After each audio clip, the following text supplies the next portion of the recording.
खत्म हो गया वैसे भी खत्म हो गया लग रहा है वो परहेज चले जाओ 2-4 बंदे के लोगों को हटाएंगे तब गेट इधर ही आएंगे उन्होंने गेट खोला नहीं।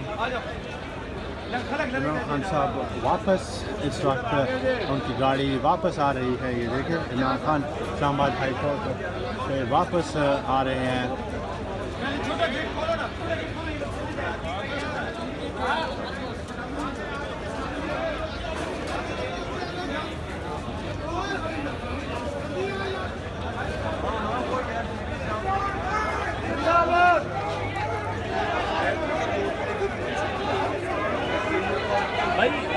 दरवाजा खुलेगा जाना अपने आप।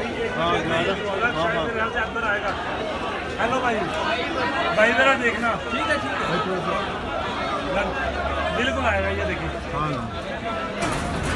पीछे हो जाइएगा आराम से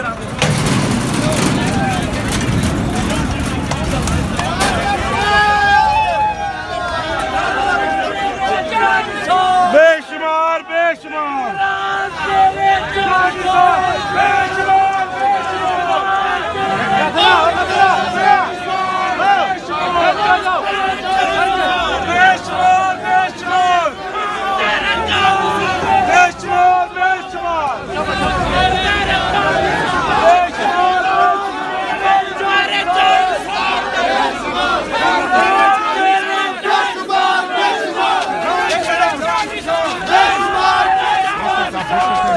वापस जा रहे हैं। Love you